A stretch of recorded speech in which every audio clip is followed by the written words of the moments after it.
Welcome to Straight from the Source with Hayley Watts. Our guest today is Peter Durfee, Lieutenant for the Chico Police Department, as well as Butte County Supervisor for District 2. Welcome. Thank you. Thanks for having me. So how do you, I'm sure that's not the title you use for yourself when you introduce yourself out and about in the community, right?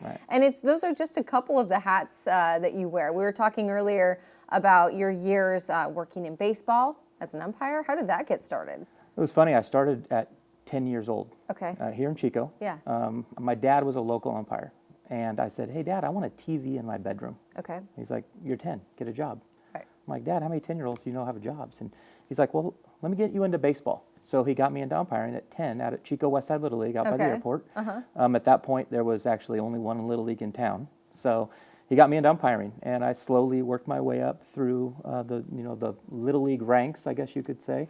And then on to high school baseball. When I was actually a senior in high school, I was umpiring high school baseball. Okay. And it was great. I loved it. But ultimately, I moved to Arizona to be with my now wife.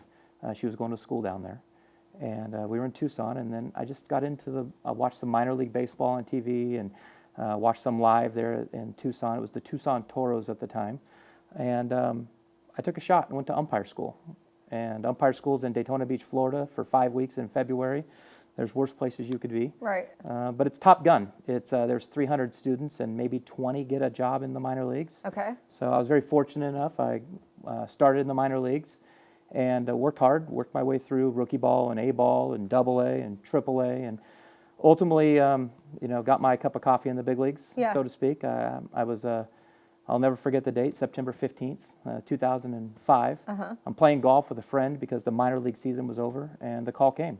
And it's just like, you see on TV and in the movies.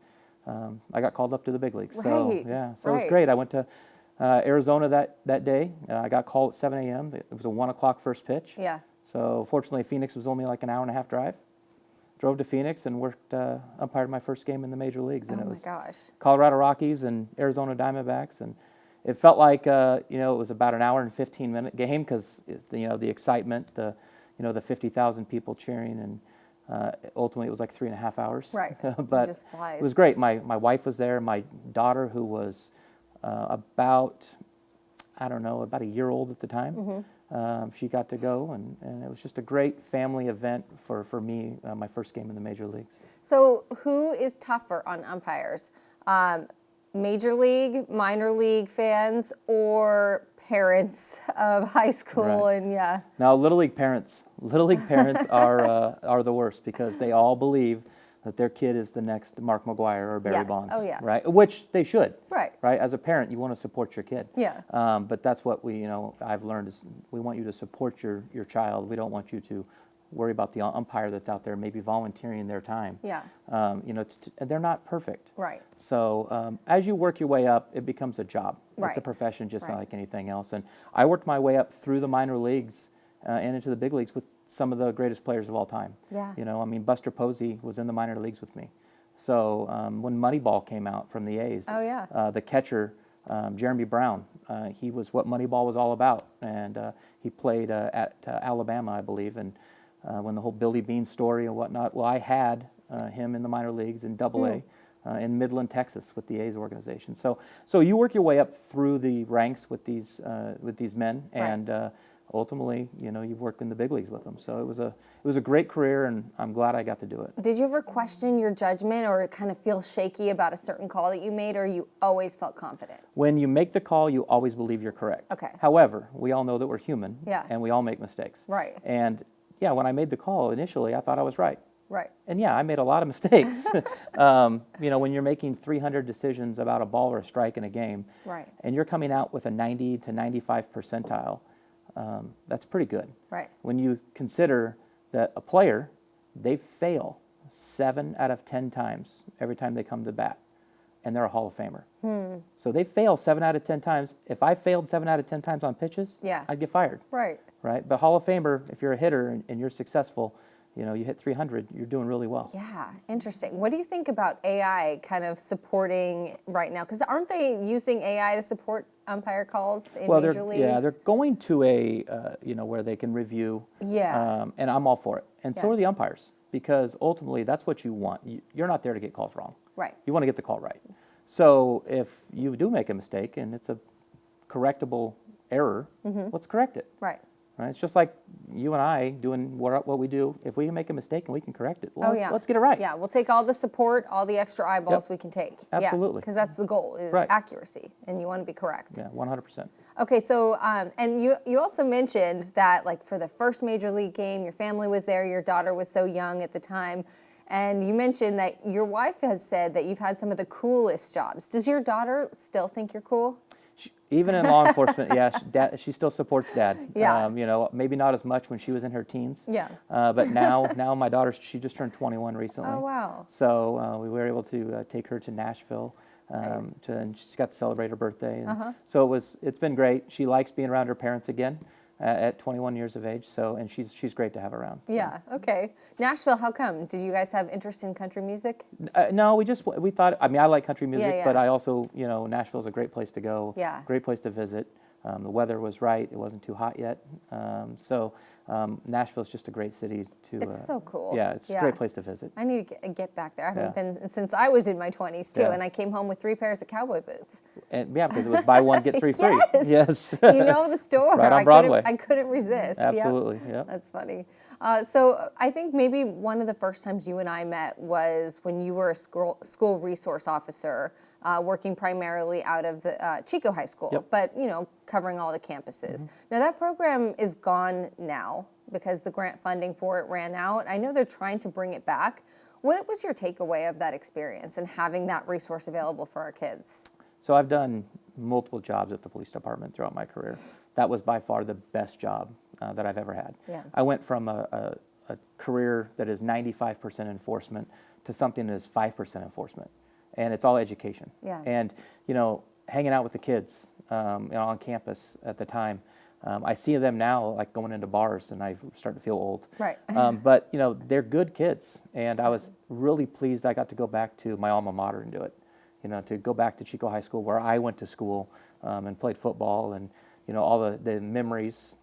It was great. Yeah. So it was definitely one of the highlights of my career in law enforcement. I think it's such an interesting thing because I have my 2 stepsons. One just graduated Chico High. The other is at Chico High right now. They're both so smart, and they're such good boys and kids, and they've got great friends.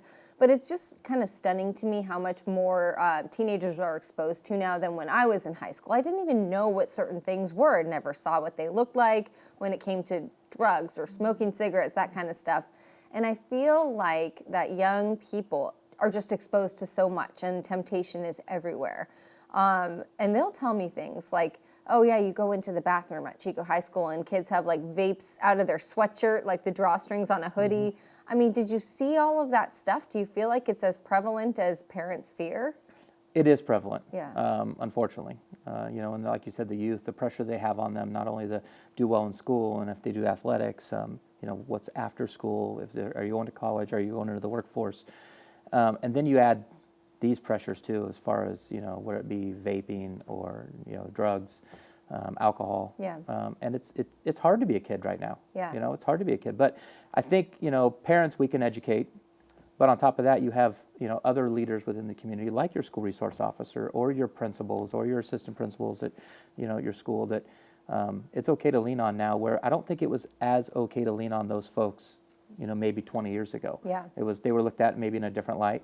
When I first went to Chico High as the school resource officer, it took me a little bit to gain that trust from the kids. Right. But now, you know, like I said, I see these kids now, and in fact, they came to me when they were the senior class that my first year, and we were talking about Letterman jackets and class rings and things like that, and they were asking me what I had, and I said, well, I still have my Letterman jacket from when I graduated in the 90s, and they go, well, do you have a class ring? And I said, no, I didn't get one because my folks, you know, I had to choose.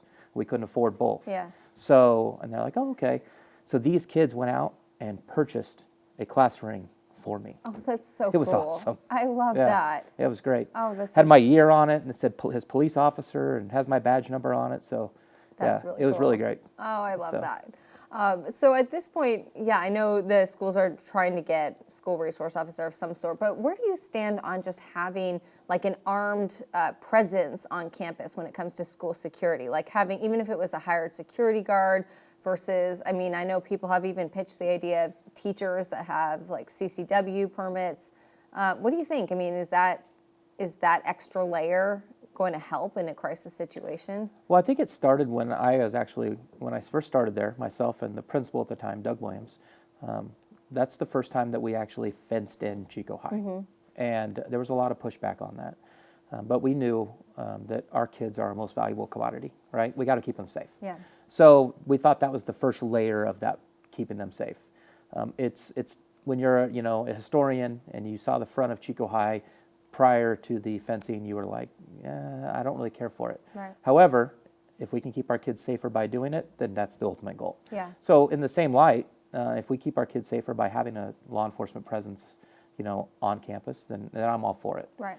Because again, your kids should be number one in your life, and we need to keep them safe. Yeah. And unfortunately, bad guys like to target, easy or soft targets, and our youth are, because when you go to school, you're going there to learn, you're going there to see your friends. You shouldn't have to worry about something bad happening. But unfortunately, our world's just changed over time. Right. And with Columbine starting everything. Yeah. So, but law enforcement has taken a different approach to that stuff now, and having the school resource officers that we had under the grant was great. Having those those leaders on campus that our youth can look up to. Right. And just come to you with problems. That they maybe don't want to talk to their principal, vice principal, or parents about. Right. So I think it's a good program, and hopefully one day we can get them back. So working for the Chico Police Department, has that been your entire career in law enforcement, and how'd you get into law enforcement? So it was funny, when I was at Chico High, 18 years old, I won a ride-along with a cop. Oh. And I was like, because it was part of the ABC program at the time. Yeah. And so I'm waiting for my ride-along with a cop, met them at the office, and in pulls an unmarked police car. And I was like, well, who's this guy? Gets out, dressed like me today, and I'm like, he's not a cop. Right. And it was Mike Dumbaugh, the chief of police at the time. And Chief Dumbaugh comes in and says, hey, everybody's busy on a call right now, something's going on, but I knew there was a rider, there was a youth, you could ride with me. I'm like, oh, great, I'm riding with the chief of police. Right. So we went to lunch, and we drove around a little bit, but it gave me that outlook that I really wanted to be in law enforcement. Yeah. So when I graduated high school, I went to Butte College, and that was my goal. My goal was to get into law enforcement. I really wanted to work for the Chico Police Department. This was my hometown. Well, that things change. Ultimately, moving to Arizona and getting into baseball. But when I got out of baseball, I was 29 years old, and what I had taken from that game, that profession, it was very similar to the law enforcement side. It's rules, it's regulations, it's enforcement, and a lot of decision making. So I thought, you know what, I want to do what I thought I wanted to do when I was 18, and that's work for the Chico Police Department. Yeah. So I did. I came back, and I actually started as and you've covered them here, as a VIP. I started as a volunteer in police service. While I was still in baseball, I was a volunteer. And that was my foot in the door to learn more and more about the city of Chico and the Chico Police Department, and what that program brings to the community.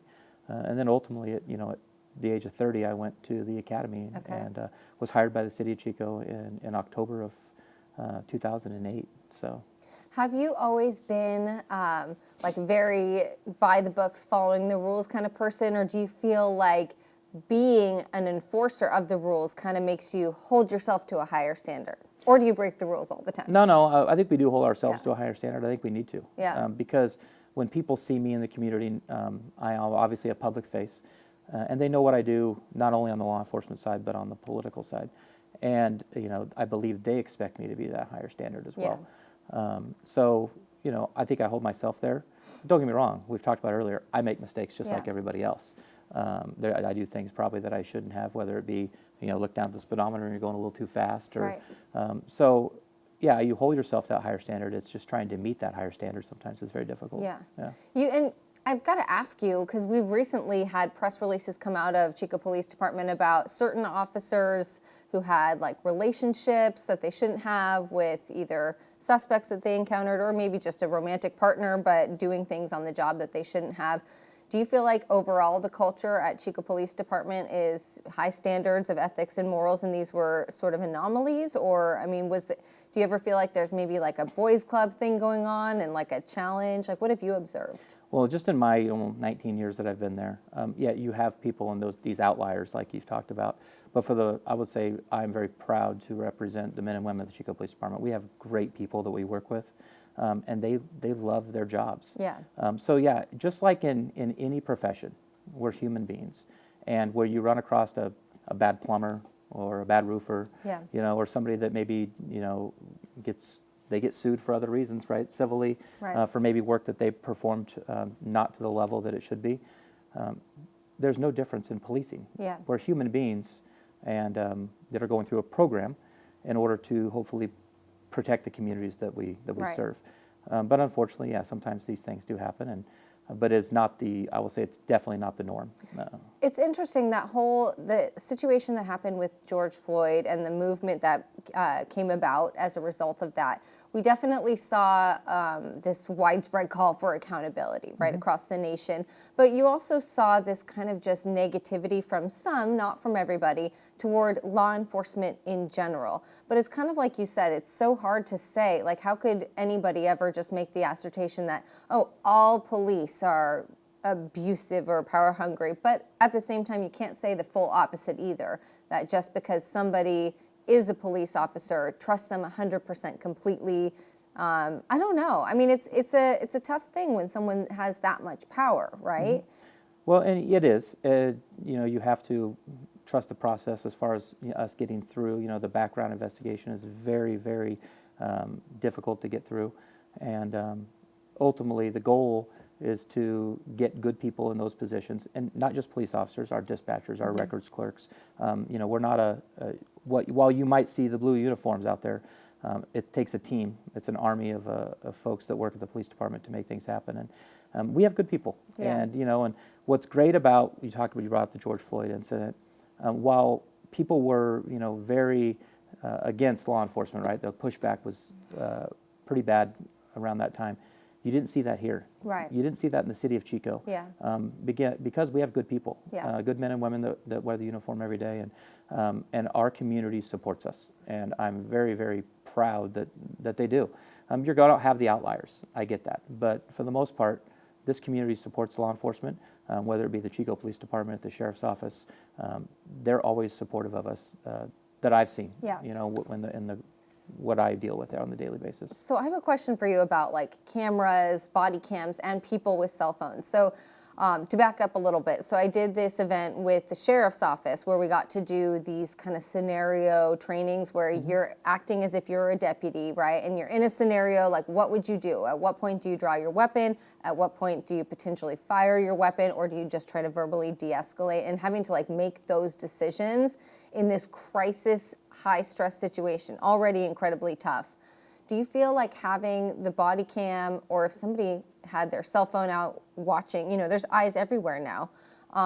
Do you feel like that could ever impede your ability to make the right call in a high stress situation? Like you kind of second guess yourself because you're being recorded?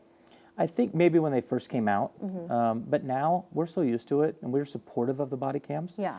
Because 99.9% of the time we do everything right. Yeah. And when you're talking about the thousands and thousands of interactions that we deal with a year, that maybe one of them ends up being, unfortunately, where somebody has to we take their life, or where force is used.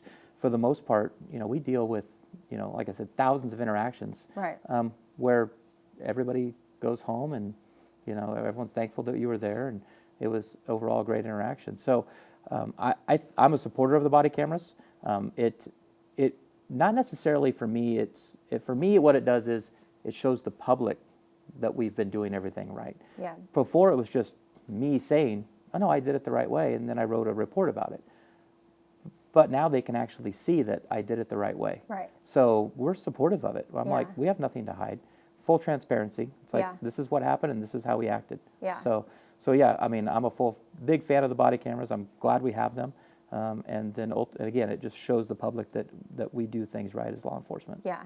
Have you ever had any experiences like during your time at Chico Police where You know, maybe you've kind of cracked down on somebody or had to arrest somebody, but in the end, it ended up being something where they were like almost grateful to you because of it. Like, do you see people's lives change, or does it kind of just feel like this cycle of in and out of the jail? Yeah, yes and no. Depends on the person. Yeah. It really depends on that person you're interacting with. Sometimes, yes, I've arrested the same person over and over and over again. And unfortunately, I've now arrested maybe their son or daughter over and over again. Because now, I'm dealing with these folks I've been dealing with for almost 20 years. So, Yeah. but I also have had folks that I've arrested that maybe have helped them get off drugs and narcotics, and changed their life. There's people that I've dealt with in high school, same type of thing, that they were going through a tough time, and when I was there for them, they might have got arrested down the road, but now they've changed their life around. And I know one comes to mind that now she's a mom, and she's very grateful, and she's just happy that she was able to turn her life around. Yeah. And unfortunately, it took an act of me, taking her rights away for a short time. Right. But she's better off because of it now. Yeah. Maybe that's something that clicked for her. I think there's so many, I don't know where you stand on this philosophically, but so many times I think that people who commit crimes, it doesn't make them a like quote unquote bad person. There's a reason, right, where they're in this scenario. And I think so often, especially with drugs and mental illness, that it's like people are just trying to survive. And if they had the tools to make a different choice, that they might. And so hopefully, yeah, like as you mentioned, that taking the rights away for a short period of time maybe resets the path that they're on in life somehow. Yeah, and I think, Proposition 36 that passed last year by the voters is a good segue to that, because that's what it was meant to do. It was meant to help those that needed help, whether it be mental health, narcotic addiction. Now the goal is obviously to get the government to fund it. When you had every single county pass it, that's unheard of. Right. Every county voted for it. So the fact that it was passed by every county in the state of California by almost a 70% margin, we get the governor to fund it. Once it's fully funded, then hopefully we can move on with, getting those folks in programs, getting them off the street if it's homelessness or addiction, and then also holding those people accountable that commit those crimes. People need to be held accountable if you commit criminal acts. So Proposition 36 really is what that's for, to hold those folks accountable. So explain this a little bit more in depth, because I know we voted for this, and for example, so if you arrest someone for something that's now a felony versus a misdemeanor, right, and then the DA can bring charges and ideally put that person behind bars for longer. When you're saying though the governor hasn't agreed to fund it, where does that play in? What do you mean exactly? It was $250 million to fund Proposition 36. Okay. And ultimately, he came back and did fund some of it, but not all of it. And this is just his decision alone? It was at the time, yeah. Okay. So, but we are getting to the point now that some money is coming in. And again, it's the misdemeanors, the lower level misdemeanors are the ones, are really the things we're talking about. Your shoplifts. While the shoplift doesn't seem like the crime of the century, maybe to some people, and maybe somebody is stealing, whether it be food or something because they're trying to feed their family, it's still a criminal act, right? And ultimately, what that does is causes grocery prices to go up. Other business, still businesses, right? Small business owners. We see recently some businesses closing in downtown Chico. But by holding these people accountable with Proposition 36, maybe that will be one of those persons that we can maybe turn their life around. Yeah. In the past, low-level misdemeanors, we haven't been able to prosecute them, whether it be the district attorney just didn't have the staffing to do it. Right.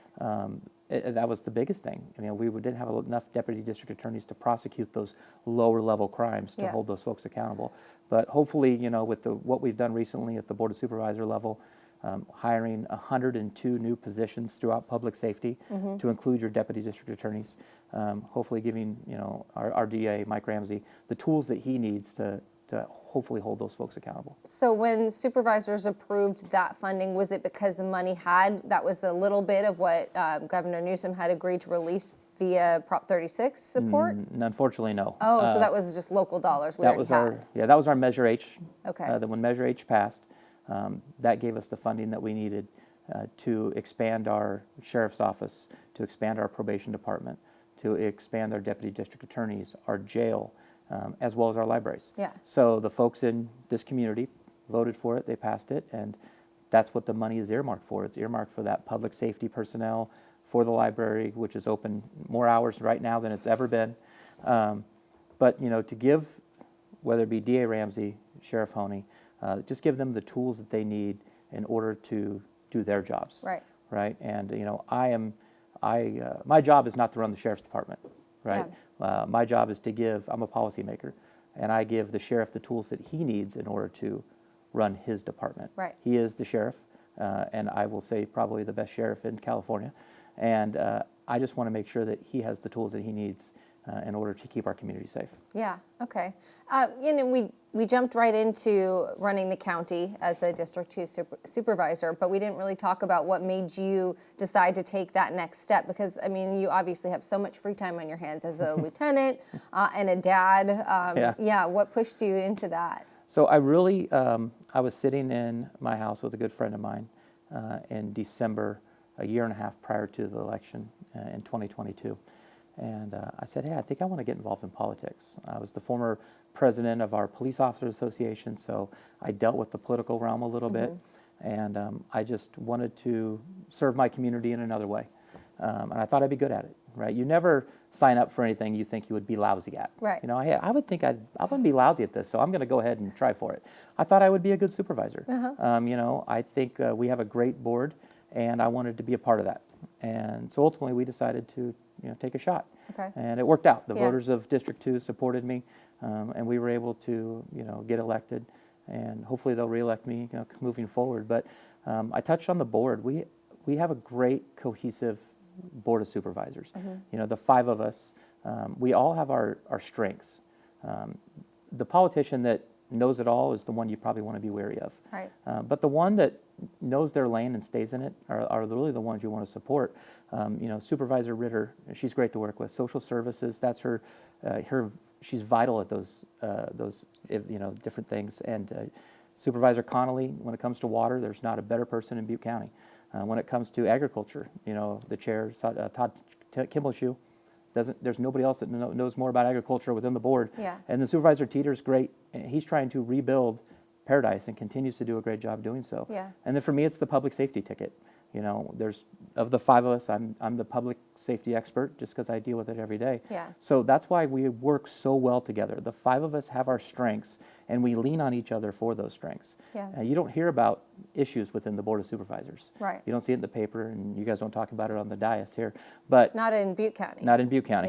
Yeah. So we get along great, Yeah. and we all have our strengths, and we lean on each other for those strengths, and I'm very proud to not only serve with them, but to serve the people of the community. So. Yeah, okay. How much time do you think that it takes up out of your week being a supervisor? Well, so I work an average of 8 to midnight. Okay. 4 days a 8 week. a.m. to 8 a.m. midnight. to midnight. Okay. My days are, usually about 6-7 hours a day as a supervisor. Fridays, I spend most of my day at my office, and then, it doesn't stop on the weekends, right? Between events or emails, phone calls.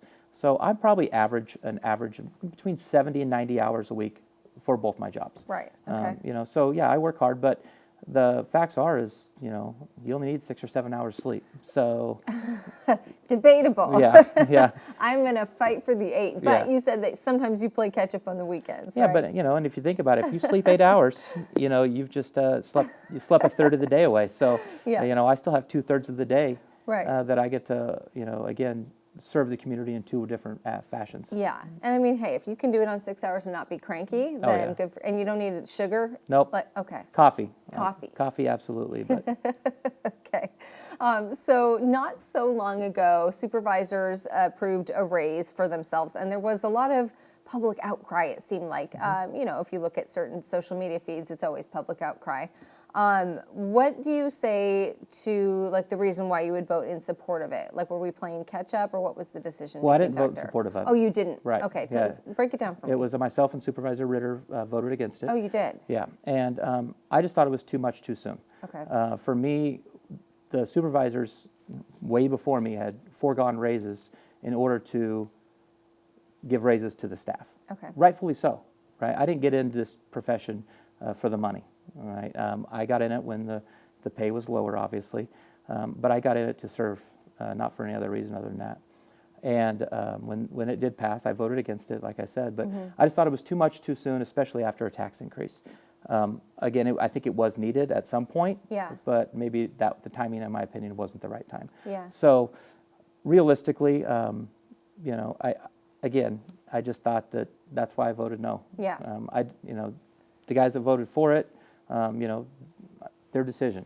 Okay. Right. So, I understand why they would vote that way. But for me, it was after the tax increase, and it just didn't seem right for me at the time. While I know that the Measure H, none of that is going to that funding, it's still, when it comes to optics, Right. I completely understand, why people would be upset regarding it. There are state rules, right, that kind of dictate what the range should be for this position, right? And it's basically now Butte County is kind of like up to standard for the state for a county of our size and income level. Is that how it works? There was 3 different options on the table. One was surrounding counties, the average. One was a like county, and then the average from a like county. And then the other one was what they went with, and which was the same as the state legislature. The positive is, moving forward, this will never be voted on by any member of the Board of Supervisors again. Yeah. The way it passed, it will always be voted on by the independent board that sets the salary for the state legislature. Oh, interesting. So it's taken out of the hands of the people that it affects. Right. Which that is great. I completely understand why that voting for your own raise or your own decrease in salary is kind of odd. Right. And it puts you in a bad position as an elected official. Right. So that is gone. That's taken out of the hands of the elected officials now, and that'll be voted on, again, by the independent commission that sets the rate of pay for the Senate or the state assembly. Right. Okay. Yeah, interesting. I mean, there's definitely arguments to be made about this sort of thing. I love the idea that it's service, right? And I feel that most people who are local politicians work above and beyond what the salary is accounting for. But there's also the argument, though, if the pay's too little, then somebody who is a lower income person can't afford to be a supervisor if you can't supplement it with some other sort of income. So it's like keeping lower income people out of local government. Would you say there's something to that? When the CAO brought this forward, that was his reason behind it. And I could see that making sense, because realistically what you want is you want the best person that's going to represent the community and the likes of their district. While I represent District 2, realistically, my patch says Butte County. Yeah. Right? So I represent everybody in Butte County. Yeah. Because while the decisions I make, they impact everybody as opposed to just District 2. Right. So I think, while you're only voted on by your district, you represent everybody the best you can. So the community should get the best person to serve their needs. Yeah. Okay. So you are going to be running again. What do you think, looking back on the years that you've been doing this so far, are the things that you're most, I guess, proud of in terms of community benefit? There's been a lot of stuff that I've been proud of over the last 3+ years now. In no particular order, with the help of the sheriff, we kept a sexually violent predator out of Paradise. That was definitely a feather in the cap. We have, again, 102 new public safety employees for your sheriff's office, your DAs, your jail, and then again keeping the libraries open to a good level. We've now added 3 firefighters on an engine for CAL FIRE in this area, where there was only 2 before. Yeah. That third person is just something else to make your community safer. We opened up the Amador fire stations that were closed when I took office, and that was vital. I mean, it's very important for the folks that are in these small rural areas like Berry Creek to have somebody close to respond. And it's not because of the fire. They are trained paramedics. They're going to be the first person to you when your loved one has a heart attack. Right. So supporting our fire department. I mean, the men and women for CAL FIRE and Butte County Fire do a great job. So very supportive of the fact that we've able to open up the Amador fire stations. And then flooding. As everybody knows, flooding is a problem here in Butte County, especially in District 2. So just in the past 8 months, in February of last year or this year, we had a very serious storm come through, and we were able to work with our Department of Public Works and the director, Josh Pack, and we had emergency services performed at the Kiefer Slough Rock Creek bifurcation. Stuff that hasn't been done in 20 years. Right. We were able to get accomplished, over just a few days. So that is, the flooding issues in Butte County. We're doing everything we can to curb that. And then also we got to talk about 5 Mile, right? What we've done at 5 Mile just over the last 2 months. Right. Supervisor Ritter has led that charge, and she's done an outstanding job with our Director of Public Works. And 5 Mile, it's not fixed, but we are in a way better situation right now than we were 2 or 3 months ago. So things are better. Yeah. I was taught as a young person by my dad, you always leave things better than how you found them. So whether I'm reelected or not, I feel proud of the fact that I'm leaving Butte County better over the last 4 years than it was when I started. Okay, a couple of things before we move on to what's next. So the first item that you mentioned was it was some sort of sexually violent predator, right, who had committed crimes out of our area and they wanted to relocate them here to Paradise, right? So I'm curious what you think just philosophically about that whole idea that, I mean, they've served their time, right? So they've been rehabilitated theoretically. Where should they go? I don't have the answer to that. Yeah. But I can tell you that, and there's different levels of us like sex offenders. There's sex offenders that have committed their crime, done their time, and then per the 290 of the Penal Code, they have to register as a sex offender. But this was a sexually violent predator. They were deemed something different. Yeah. And I just didn't think Paradise was the right place for them. Yeah.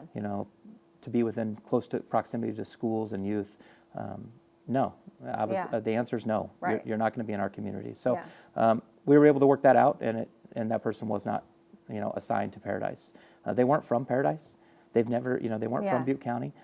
So why were you bringing them to our community? Yeah. So I'm glad that worked out. And again, with the help of the DA and the sheriff and the board, we were able to make sure that did not occur. Okay. And then some of these flooding projects, do you think that the reason why they're so difficult to get done sometimes is just because, well, maybe the water is also kind of managed by the state or by private property? Is it kind of just like trying to get everybody to agree on one thing? Well, number one problem, I guess I could say, that folks have is they want us to come in as a county and try to fix the Rock Creek and Kiefer Slough flooding, right? Especially since the Park Fire, it's, way worse. Right. But what most people don't know is 95% of Rock Creek and Kiefer Slough is privately owned. It's not owned by the state. It's not owned by the county. It's owned by individuals that wanted to live in that area.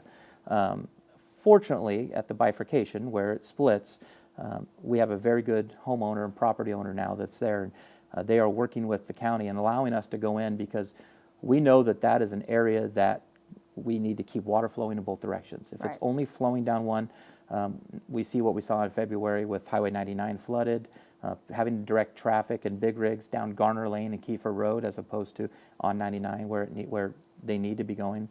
And it's not just to there. Whatever happens, it happens further down. Highway 32, the town of Nord. The town of Nord floods all the time. Yeah. And about 8 weeks ago, another project we were able to get completed with the help of myself and the public works directors. They have a channel that was 24-inch pipe. We were able to tear that out, and we put in a 48-inch pipe. So now we have double the water running through there in order to curb those flooding issues. Yeah. Will they solve them all? Absolutely not. Right. But my goal is to try to continue just to make it better. Yeah. And I think we've done that. We've got more accomplished when it comes to flooding this year in Butte County than we have in the last 20 years. Yeah. Okay. Again, between 5 Mile and Rock Creek, Kiefer Slough bifurcation, and the town of Nord, we're doing a great job as a board, as a public works department. All the staff at Butte County, they work extremely hard. Yeah. And I'm glad that we were able to take positive steps forward. So looking a few years down the line, longer term, what are some of the bigger challenges that you're looking to tackle? Number one is help the sheriff's office staff those positions that we've given them. And whatever the sheriff needs to do that, that's what I want to do. Because I can give you 50 positions, but if you can't fill them, what's the point of the 50 positions? Right. So figure out what the sheriff needs in order to help him fill those spots. Because public safety is the number one priority. And because if you're not safe, nothing else matters. So I want to be able to fund those positions because those are, those designated area deputy that we used to have. It was a program for those rural communities. So that's number one. Obviously, I want to continue to do that. Small business in this community are vital. I love having the fact that I can go to restaurants that are small restaurants, not chain restaurants, that are owned by friends, and I can support a local business. So continue to do what I can to support those businesses. Growth. A lot of people are against building. I'm not. I want to continue to build homes in the community that I live in because we continue to grow. And, you know, when I moved back to Chico from Arizona when I was after baseball, we had a population of 80,000. Now we're at a population of 130, 140,000. And that's not counting the people that live in Paradise, Gridley, Biggs, Orland, Los Molinos, that come to Chico every day to work and play, and throw 20,000 college students on top of it. So we have a community maybe of 140,000, but on any given day, there's 200,000 people within the city of Chico. I work with a lot of officers at the police department that can't afford or can't find a house in the city that they serve. They have to go to Paradise. They have to go to Orland or Red Bluff to reside. I don't want that. I want people to be able to live in the town that they serve. So by developing some homes that they can afford, I think we're moving in the right direction. And then January 1st, 2027 is obviously on everybody's mind in the city of Chico because that is the end of the Warren settlement. And Warren v. Chico will be over. How the city of Chico moves forward will be up to them, obviously. But I trust the city manager. I trust this council. And me personally, as a member of the Board of Supervisors and represents the city of Chico or portion of it, I want to work with the Chico City Council and help them in however I can in order to get our community back to what it needs to be, right? A safe place to raise a family and an ideal place for business, because that's what I want for the city of Chico. Okay. And you feel like in terms of the Warren settlement ending, just having more availability of lower, I don't know if you'd say lower income, but more affordable housing, I mean, overall contributes to the homeless crisis? Well, I don't know if the housing that I'm talking about is more of the affordable. I'm talking about, those 3-bedroom, 2-bath homes in the city. So working class person could actually afford. But, we do have places for the homeless population to go. And again, working with the city council, working with Supervisor Ritter, hopefully, again, to help these folks get into housing, right, to get them off the street. Because again, nobody wants folks on the street, right? They don't want to be on the street, we hope. The community doesn't want them on the street. So anything we can do to hopefully help that, I'm all for. So, but, I don't have the answers to everything. But, the hands are tied right now with the Warren settlement. And when that's done, hopefully we can make a decision on, again, how we can help moving forward. And again, it's through the city. And while I represent the county, I want to work with, my colleagues on the city council to do what we can to make it better, because that's all we want. Right? I just want to make it better for everybody. And so, and if I can work with them and make it better, great. Because that's the ultimate goal. So you've got a lot on your plate. You have a lot you're working toward. And you said your daughter's 21, and your wife, you said, fully supports your decision to continue in politics and law enforcement. Do you have much time at all, like for family, for fun, and in that free time? I mean, what's like the perfect Saturday? Really, you have to make the time, right? I mean, you can say that you're busy and you don't have time, but you force yourself to make the time. And the perfect Saturday can be just sitting on the back patio, barbecuing with friends and family, and just watching college football on TV and just enjoying the day. To me, that's perfect, because while I'm always on the run, I'm always on the go.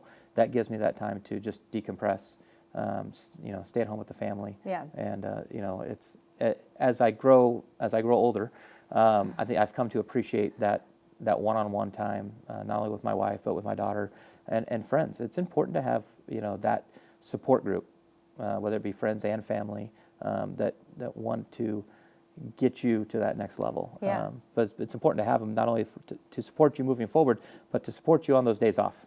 Right. On those days off, just to sit around and maybe have a beverage on the patio and watch the game. Does it ever feel a little bit overwhelming to you? Like, I know for me, I like to go to Winco at like 6 in the morning to do my grocery shopping because I really love talking to people in the community. But I do find that, like, say, being a reporter, right? People really want to share with me stuff that's going on for them because they're hoping that maybe I can help them find a solution. And that's such an honor and a privilege. Right. But then sometimes, like, you just need to, get the cart full of groceries and then move on with the day. Do you ever feel a little overwhelmed or like you need to have that decompression and like private time, or do you just love it? No, I love it because, again, I think I've chosen 2 professions where I serve, and I've served the community that I love. We came back here and we want to raise a family here. So I love being in Chico. And I don't shy away from going out in the public. My wife and I go to dinner all the time. Yes, I am recognizable by a lot of people. And I don't mind sitting down and talking to them. I also have an office here in town through the board that I'm at a lot. I have an assistant that is there all the time, and I urge people to come by the office. Okay. If you have issues, call me, send me an email. I'm here to serve you. Okay. But I can't serve you if I don't know what the problem is. Right. Right. Unfortunately, nobody ever calls and says, "Hey, you're doing a great job." Right. They always call because they have a problem and they don't know how to fix it. Right. And if I can fix it, I will. And if I can't, I will also be honest with you and tell you that. Right. But the facts is people don't have all that information, and they're looking for somebody to provide that information to them. And whether it be me, maybe not, but at least I can direct somebody in the right direction, right? Yep. Okay. So if you're at a crush on a Saturday night, totally fine if someone comes up to the table and 100%. says hello and Absolutely. Yeah. No, Okay. I totally encourage it. I work for them. Yeah. Right? I work for them in both of my jobs. All right. So I 100% expect people, and urge them to come up and say hello, introduce yourself. I might have met you before, but I meet a lot of folks. So, because again, I serve the community in 2 different fashions, and I look forward to continuing to do so. All right. Thank you so much, Peter Durfee. Great to have you here. Thanks for listening today. I decided to offer this podcast after enough of you let me know that you wanted a deeper dive into certain stories than you get on our TV broadcasts. We elect certain people to represent our voice, but who are they really? My hope is that this podcast answers that question. I love your feedback, and I want to know who you'd like to hear from next. Just fill out that comment section and leave us a review on Apple Podcasts, YouTube, or Spotify.